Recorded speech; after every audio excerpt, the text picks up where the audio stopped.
കൊച്ചിയിൽ വൻ രാസലഹരിവേട്ട എന്നൊരു വാർത്ത കൂടി പുറത്തുവരികയാണ്. നിന്നും 1/2 കിലോ MDMA ആണ് പിടികൂടിയത്. കേസിൽ മുഹമ്മദ് നിഷാദ് എന്നയാൾ പിടിയിലായിരിക്കുകയാണ്. കൂടുതൽ വിവരങ്ങളുമായി രാഗിൻ ചേരുന്നുണ്ട്. രാഗിൻ, ലഹരിവേട്ട തുടരുമ്പോൾ തന്നെയാണ് ഇപ്പോഴത്തെ ഈ ഒരു MDMA കൂടി പിടികൂടിയിരിക്കുന്നത്. എപ്പോഴാണ് ഈ സംഭവം? എത്ര ഗ്രാം MDMA ആണ് പിടികൂടിയത്? പുലർച്ചെയാണ് ഡാൻസ് ഓഫ് ടീമും അതോടൊപ്പം തന്നെ നർക്കോട്ടിക്സ് വിഭാഗവും പോലീസും ഒക്കെ ചേർന്നുകൊണ്ട് ഈ പരിശോധന നടത്തിയത്. അങ്ങനെയാണ് 500 ഗ്രാമിലധികം, അതായത് 1/2 കിലോയിലധികം വരുന്ന MDMA പിടികൂടിയിരിക്കുന്നത്. ഇപ്പോൾ പ്രതിയെ പോലീസ് ചോദ്യം ചെയ്തുകൊണ്ടിരിക്കുകയാണ്. അതുമായി ബന്ധപ്പെട്ട തെളിവുകളടക്കം ശേഖരിച്ചുകൊണ്ടിരിക്കുകയാണ്. ഇതൊരു ബിഗ് ക്വാണ്ടിറ്റിയാണ്. MDMA 500 ഗ്രാം എന്ന് പറയുന്നത് വലിയ ക്വാണ്ടിറ്റിയാണ്. ഇത് എവിടെ നിന്ന് വന്നു, ഇതിൻ്റെ മറ്റു വിശദാംശങ്ങൾ ഉൾപ്പെടെയുള്ള കാര്യങ്ങൾ പോലീസ് സംഘം പരിശോധിച്ചുകൊണ്ടിരിക്കുന്നു. മുഹമ്മദ് നിഷാദ് എന്നാണ് ഈ അക്യൂസ്ഡിൻ്റെ പേര്. ഇയാൾ ഇവിടെ വാടകയ്ക്ക് താമസിക്കുകയാണ്. പൊന്നാനി സ്വദേശിയാണ്. നർക്കോട്ടിക്സ് വിഭാഗം ഉൾപ്പെടെ സ്ഥലത്തുണ്ട്. നർക്കോട്ടിക് AC നമുക്കൊപ്പം ചേരുന്നു. വലിയൊരു ബിഗ് ക്യാച്ചാണ് ഉണ്ടായിരിക്കുന്നത്. ഇത് എങ്ങനെയാണ് ഇതിലേക്ക് നയിച്ചത്, അല്ലെങ്കിൽ ഇതിൻ്റെ മറ്റ് വേറബോട്ട്സ് എന്തൊക്കെയാണ്? ഒരു രഹസ്യവിവരം കിട്ടിയതിൻ്റെ അടിസ്ഥാനത്തിൽ നമ്മൾ ഒന്ന് ഒരു സെർച്ച് ചെയ്തപ്പോൾ നമുക്ക് കിട്ടിയതാണ്. ഇതിൻ്റെ സോഴ്സ് എവിടെ നിന്ന് കിട്ടിയത് ഡീറ്റെയിൽ ആയിട്ടുള്ള ചോദ്യം ചെയ്യൽ പ്രതി നമ്മളോട് സഹായിക്കുന്നില്ല. അപ്പോൾ പ്രതിയെ കൂടുതൽ ചോദ്യം ചെയ്താലാണ് എൻ്റെ സോഴ്സ് എവിടെ നിന്നാണ്, ആരെ കൊടുത്ത് മറ്റു വിവരങ്ങളൊക്കെ കൂടുതൽ നമുക്ക് അറിയാൻ പറ്റുള്ളൂ. ഇയാൾ കുടിവെള്ള ഇത് നടത്തുന്ന ആളാണ് അല്ലേ? പ്ലാന്റും മറ്റു കാര്യങ്ങളൊക്കെ നടത്തുന്നതാണ്, ബിസിനസ് നടത്തുന്ന ആളാണ്. കുടിവെള്ള ബിസിനസ് നടത്തുന്ന ആലുവയിലാണ് എൻ്റെ കുടിവെള്ളത്തിൻ്റെ ഡിസ്ട്രിബ്യൂഷൻ നടത്തുന്ന ആളാണ്. അയാൾ MDMA നേരത്തെ തന്നെ 2008 മുതൽ MDMA ഉപയോഗിക്കുന്ന ആളാണെന്ന് നമുക്ക് അന്വേഷണത്തിൽ വെളിവായിട്ടുണ്ട്. പക്ഷേ കൂടുതൽ ഡീറ്റെയിൽ ആയിട്ട് പ്രതിനെ ചോദ്യം ചെയ്താലാണ് ഇതിൻ്റെ സോഴ്സും മറ്റു കാര്യങ്ങളെക്കുറിച്ച് നമുക്ക് അറിയാൻ പറ്റും. ഇത് വലിയ മൂല്യമുള്ളതല്ലേ ഈ 500 ഗ്രാമിലധികം എന്ന് പറയുമ്പോൾ അല്ലേ? MDMA കൊമേഴ്ഷ്യൽ ക്വാണ്ടിറ്റി 10 ഗ്രാമിനുള്ള MDMA കൊമേഴ്ഷ്യൽ ക്വാണ്ടിറ്റിയാണ്. മെത്താംഫെറ്റമിനാണെങ്കിൽ 50 ഗ്രാമിനുള്ള കൊമേഴ്ഷ്യൽ ക്വാണ്ടിറ്റിയാണ്. അപ്പോൾ 500 ഗ്രാമിന് 550 ഗ്രാം ഉണ്ട്. നല്ല വലിയ അളവിലുള്ളൊരു ക്യാച്ചാണ്. കൊച്ചി സിറ്റി പോലീസ് നടത്തിയതിൽ പ്രധാനപ്പെട്ട ഒരു നല്ലൊരു ക്യാച്ചാണ്. നമുക്ക് 500 ഗ്രാം വളരെ അപൂർവമായിട്ട് നമുക്ക് കിട്ടിയിട്ടുള്ളൂ. ഇയാളുടെ മറ്റ് സുഹൃത്തുക്കളും അല്ലെങ്കിൽ ബിസിനസ് പാർട്ട്ണർമാരും ഒക്കെ നേരത്തെ ലഹരി കേസിൽ പെട്ടിരുന്നവരാണോ? ഒരാൾ പെട്ടിട്ടുണ്ട്. അയാളെ ആലുവയിൽ ഇന്നലെ അറസ്റ്റ് ചെയ്തിട്ടുണ്ട്. ഷാജി എന്നും പറഞ്ഞ നേരത്തെ NDPS കേസ് 2 കേസും ഉള്ളുണ്ട്. അയാൾക്ക് 2 കേസ് നേരത്തെ ഉണ്ട്. അതുകൂടാതെ ഇന്നലെ ഇയാളുടെ പാർട്ട്ണറായിട്ടുള്ള ഒരാളെ ഷാജി എന്ന് പറയുന്ന ആളെ അറസ്റ്റ് ചെയ്തിട്ടുണ്ട്. ആലുവയിൽ അറസ്റ്റ് ചെയ്തിട്ടുണ്ട്. അങ്ങനെ കിട്ടുന്ന ഒരു ഇൻപുട്ടിന്റെ അടിസ്ഥാനത്തിൽ അത് ട്രേസ് ചെയ്തിട്ടാൽ മതി എന്നുള്ളൊരു ഇൻപുട്ടിൻ്റെ ഒരു ഇൻഫർമേഷൻ്റെ അടിസ്ഥാനത്തിലാണ് നമ്മൾ സെർച്ച് നടത്തിയത്. ഇത് എവിടെ നിന്ന് വന്നു, അല്ലെങ്കിൽ ഇത്രയധികം ക്വാണ്ടിറ്റി ഉണ്ടോ? സാധാരണ ഇതല്ലേ ഇത്? ഇയാൾ മറ്റ് വിദ്യാർത്ഥികൾക്കും യുവാക്കൾക്കും ഇടയിൽ വിൽപ്പന നടത്തുന്ന ആളാണോ? അങ്ങനെ ആയിരിക്കുള്ളൂ. വിദ്യാർത്ഥികൾ യുവാക്കളാണല്ലോ കൂടുതലും MDMA ഉപയോഗിക്കുന്നത്. പ്രത്യേകിച്ച് കോളേജ് സ്റ്റുഡൻസും മറ്റു യുവാക്കളൊക്കെ ഉപയോഗിക്കുന്നത് MDMA.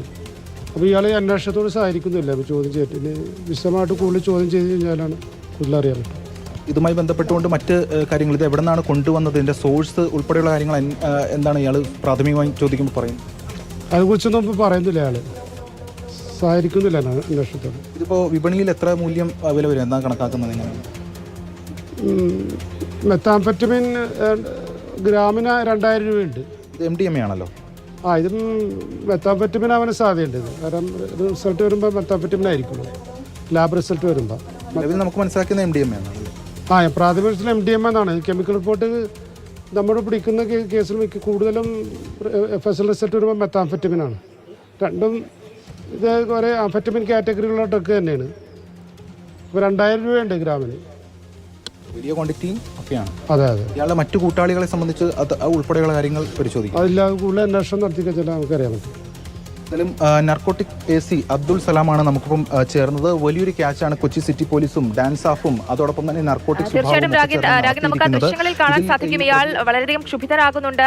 അന്വേഷണത്തോട് സഹകരിക്കുന്നില്ല എന്നുള്ളത് ഒറ്റനോട്ടത്തിൽ തന്നെ മനസ്സിലാകുന്നുണ്ട്. അപ്പോൾ ഇയാളിൽ നിന്നും കൂടുതൽ വിവരങ്ങൾ തേടിയാൽ മാത്രമേ എന്തൊക്കെ കാര്യങ്ങളാണ്, ഇവിടെ നിന്നാണ് ഇതിന്റെ സോഴ്സ് എന്ന കാര്യത്തിൽ അടക്കം ഒരു അറിവ് നമുക്ക് ഉണ്ടാവുകയുള്ളൂ അല്ലേ? തീർച്ചയായും. കാരണം ആ ദൃശ്യങ്ങളിൽ കാണുന്ന പോലെ ഇയാളുടെ ദൃശ്യങ്ങളൊക്കെ എടുക്കുമ്പോഴും ഇയാൾ അന്വേഷണവുമായി സഹകരിക്കുന്നില്ല. AC പറഞ്ഞതുപോലെ അന്വേഷണവുമായി സഹകരിക്കുന്നില്ല. മറ്റ് പല കാര്യങ്ങളും പറഞ്ഞുകൊണ്ടിരിക്കുന്നു. ഇതിൽ ഏറ്റവും പ്രധാനപ്പെട്ട കാര്യം, ഇയാൾ കഴിഞ്ഞ കുറേ വർഷങ്ങളായിട്ട് ലഹരി ഉപയോഗിക്കുന്ന ഒരാളാണ്. അതുകൊണ്ട് തന്നെ അത്തരത്തിലുള്ളൊരു മെൻ്റൽ സ്റ്റേജും അല്ലെങ്കിൽ അത്തരം കാര്യങ്ങളും ഒക്കെ തന്നെ അയാൾ ആ രീതിയിൽ തന്നെയാണ് പ്രതികരണവും ഒക്കെ തന്നെ നമുക്ക് മനസ്സിലാക്കാൻ കഴിയുന്നത്. മാത്രമല്ല ഇത്രയധികം ക്വാണ്ടിറ്റി എന്ന് പറയുമ്പോൾ ഇത് ഒരുപാട് 10 ഗ്രാമിന് മുകളിൽ അല്ലെങ്കിൽ അത്തരത്തിൽ കൊമേഴ്ഷ്യൽ ക്വാണ്ടിറ്റിയാണ്. അത്രയധികം MDMA ആണ് കണ്ടെടുത്തിരിക്കുന്നത്. ഒരു ബിഗ് ക്യാച്ചാണ് തന്നെയാണ് കൊച്ചി സിറ്റി പോലീസിനെ സംബന്ധിച്ചിടത്തോളം അല്ലെങ്കിൽ ഡാൻസ് ഓഫിനെ രാഗിൻ, സംബന്ധിച്ചിടത്തോളം എങ്ങനെയാണ് ഇയാളിലേക്ക് narcotics അന്വേഷണ വിഭാഗത്തെ സംഘം എത്തുന്നത്? സംബന്ധിച്ചിടത്തോളം എന്തെങ്കിലും വിവരത്തിന്റെ അടിസ്ഥാനത്തിലാണോ? അതെങ്ങനെയാണ് ഇയാളിലേക്ക് എത്തുന്നത് അന്വേഷണ സംഘം? അതായത് പോലീസ് സംഘം ഇപ്പോൾ വ്യക്തമാക്കിയതുപോലെ ഇയാളുടെ ഒരു കൂട്ടാളിയെ ഷാജി എന്ന് പറയുന്ന ആളെ ലഹരി കേസിൽ കഴിഞ്ഞ ദിവസം പിടിച്ചിരുന്നു. അതോടെ ഇയാളുടെ ബിസിനസ് പാർട്ണറാണെന്നാണ് മനസ്സിലാക്കാൻ കഴിയുന്നത്. അതുമായി ബന്ധപ്പെട്ട കാര്യങ്ങൾ പരിശോധിച്ച് വരുമ്പോഴാണ് ഇങ്ങനെ ഇത്രയധികം ക്വാണ്ടിറ്റിയിൽ ഇയാൾ കൈവശം വെച്ചിട്ടുണ്ടെന്ന വിവരം ലഭിക്കുന്നത്. തുടർന്നാണ് പോലീസ് സംഘം ഇവിടെ എത്തി പുലർച്ചെ പരിശോധന നടത്തുന്നത്. ഇത് വാടക വീടാണ്, ഇയാൾ വാടകയ്ക്ക് താമസിക്കുന്നതാണ്. ഇയാൾ പൊന്നാനി സ്വദേശിയാണ്. മുഹമ്മദ് നിഷാദ് എന്നാണ് ഇയാളുടെ പേര്. അങ്ങനെയാണ് ഇവിടെ എത്തി പരിശോധന നടത്തുമ്പോൾ ഇത്തരത്തിൽ സൂക്ഷിച്ചിരിക്കുന്ന 500 ഗ്രാമിലധികം വരുന്ന MDMA കണ്ടെടുക്കുന്നത്. ഇയാൾ ഒറ്റയ്ക്കാണോ ആ വീട്ടിൽ താമസിക്കുന്നതോ മറ്റ് സുഹൃത്തുക്കളോടൊപ്പമാണോ? ഇവരൊരു സംഘമാണോ? അങ്ങനെ എന്തെങ്കിലും വിവരം ലഭിക്കുന്നുണ്ടോ? ഇയാൾ ഒറ്റയ്ക്കായിരുന്നു ഇവിടെ താമസിച്ചത്. മറ്റ് ഫാമിലിയുണ്ട്, വൈഫും കുട്ടികളൊക്കെ ഉണ്ട്. ഇവർ 2 വർഷമായിട്ട് വീട്ടിൽ വാടക താമസിക്കുന്നതാണ്. അതോടൊപ്പം തന്നെ ഈ ഇത്രയധികം വരുന്ന MDMA കഴിഞ്ഞ ദിവസം ഷാജിയെ പിടിച്ചിരുന്നുണ്ട്. അത് ഷാജി ഇയാളുടെ ബിസിനസ് പാർട്ണറാണ്. ബിസിനസ് പാർട്ണറാണ്. എത്ര ഗ്രാം കണ്ടെടുത്തിരുന്നു അയാളിൽ നിന്ന്? 48 ഗ്രാം. അത് കൊമേഴ്ഷ്യൽ ക്വാണ്ടിറ്റി തന്നെയാണ്. 48 ഗ്രാം കണ്ടെടുത്തുന്ന അതിൽ നിന്നാണ് ഇൻപുട്ട് കിട്ടുന്നത്. അതിൽ നിന്ന് തുടർന്ന് നമുക്ക് പിന്നീട് ഒരു ഇൻഫർമേഷൻ കിട്ടിയതിൻ്റെ അടിസ്ഥാനത്തിലാണ്.